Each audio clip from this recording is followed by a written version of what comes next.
Good Thursday, everyone, and welcome to this edition of Conversations Daily News. I'm your host, Cyrus Webb. Glad you all could join us once again. Well, we made it over the hump, and we're in the home stretch towards the weekend. We, of course, have your news headlines coming up on this Thursday. We have the Truth of the Day with Mary Ellen Ciganovich, and in today's Entertainment Spotlight, being part of my conversation with Dr. LaShawn McIver of the Centers for Medicaid and Medicare Services.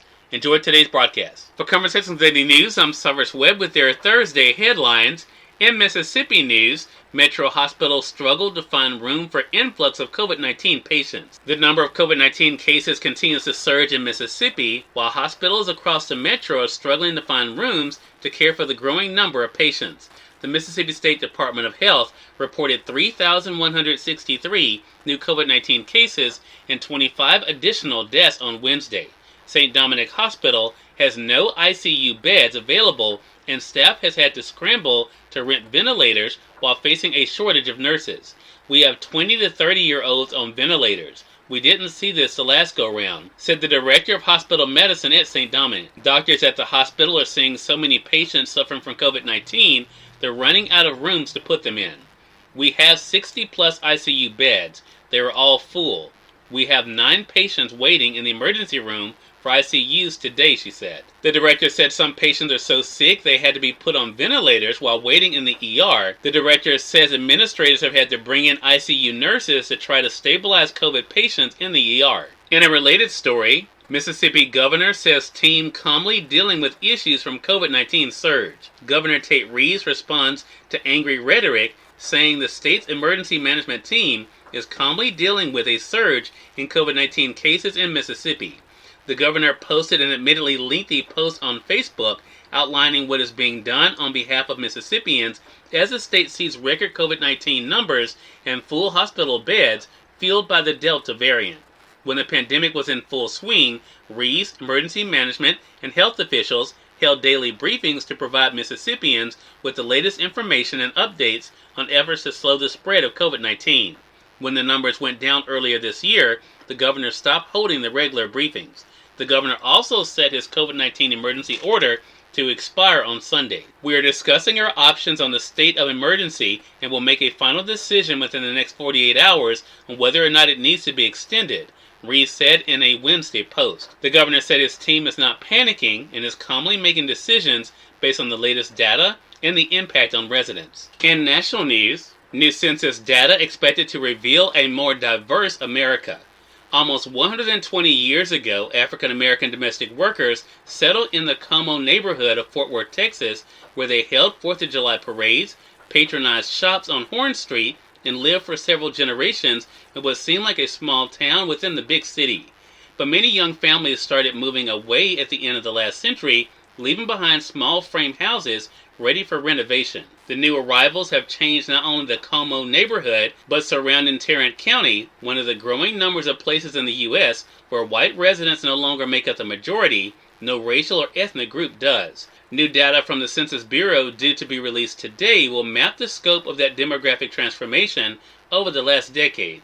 The numbers are expected to show dozens of counties across 18 states, largely in the South and Southwest, that no longer have a majority racial or ethnic group.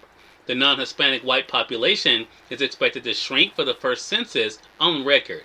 The estimate suggests that about 113 million people, a third of all Americans, now live in a plurality county. In more national news, Biden team is seeking ways to address rising energy prices. President Joe Biden's administration is moving at home and abroad to try to address concerns about rising energy prices, slowing the nation's recovery from the pandemic-induced recession. National Security Advisor Jake Sullivan on Wednesday called on the Organization of the Petroleum Exporting Countries to move faster to restore global supply of petroleum to pre-pandemic levels, and the White House asked the Federal Trade Commission to investigate the domestic gasoline market for any anti-competitive nature that could be increasing prices. The joint actions come as the administration is increasingly sensitive to rising prices across the country as it faces both political and policy pressure from inflation. And finally, in entertainment news, Jeopardy producer Richards named host. After weeks of guest hosts on Jeopardy that included celebrities from TV, sports, and journalism, the daily syndicated quiz show chose its executive producer Mike Richards as a successor to beloved host Alex Trebek. But after fan backlash to a selection process that recently turned messy, producer Sony split the pie by naming another guest host as MC for Jeopardy! Primetime and spin-off series, including a new college championship. In a nod to Jeopardy! Devotees, longest winning streak champion Ken Jennings will return as a consulting producer.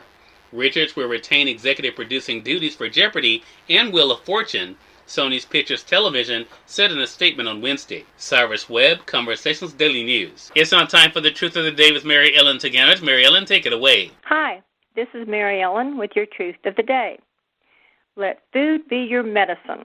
Father of medicine, Hippocrates. Food is fuel. Whatever you eat and drink has a powerful effect on your ability to focus, have mental clarity, and create a good mood for your day. Some foods can zap your energy, while other foods may give you a great deal of energy. You cannot go by one food chart for every person. Some people have food allergies, while others are immune. Balance is always a must with food. Eating too much of any food, even a good food, will throw you off balance. Become aware of what you drink. Carbonated beverages are not good for any part of your body. It is not just about the sugar content, it is about the carbonation. As you age, different foods will affect your mood and your body differently. Listen to your body and let it guide you. Today, begin to eat properly. Listen to your body. Enjoy the day. Dr. LaShawn McIver speaks in today's Entertainment Spotlight, right here on Conversations Daily News. For Conversations Daily News, I'm Cyrus Webb with Entertainment Spotlight. Dr. LaShawn McIver of the Centers for Medicare and Medicaid Services rejoined me on Conversations Live, the radio show recently, to talk about this year's special enrollment period that ends on August the 15th. Here's a bit of our conversation. Typically, we're used to hearing about this, Dr. McIver, once a year, so it's great that we've had a couple of options this year for our audience to be able to take advantage of these special open enrollment periods. So first of all, who should take advantage of this time, Dr. McIver, when it comes to exploring their options at healthcare.gov? Anyone who is in need of health insurance should take advantage of this special enrollment period. The COVID relief law has provided greatly expanded financial assistance. So for those who are seeking health insurance who may have been negatively impacted during the pandemic in terms of their health insurance coverage, this opportunity is a tremendous opportunity for them to take advantage of the special enrollment period and the financial assistance that may be available to them. So I'm so glad that you mentioned that, because one of the things that we've been hearing a lot, especially here in the Magnolia State where I am, Dr. McIver, is that it is too late. So I want to ask you about the deadline. What is the actual deadline for people to take advantage of the enrollment period? So the enrollment period ends August 15th, and that's this Sunday. So, the time is winding down, but if they sign up through healthcare.gov, their coverage would start September 1st. Wow. So the deadline for this special open enrollment period is August 15th, but if they sign up by then, you're saying their coverage then will start on September the 1st? Yes, their coverage would start by September the 1st. And August 15th is only a few short days away. It's this Sunday. We're finding that even those who may already have a plan through healthcare.gov, they're finding reduced prices for their plans. So 4 out of 5 currently enrolled individuals are finding plans for $10 a month or less. Cyrus Webb, Conversations Daily News. We thank you all for tuning into this edition of Conversations Daily News, but we'll have you guys on tomorrow to wrap up this week. Until then, I'm your host, Cyrus Webb, saying as always, enjoy your day, enjoy your life, enjoy your world. Thank you all for choosing Conversations Daily News today. Let's make it a great one.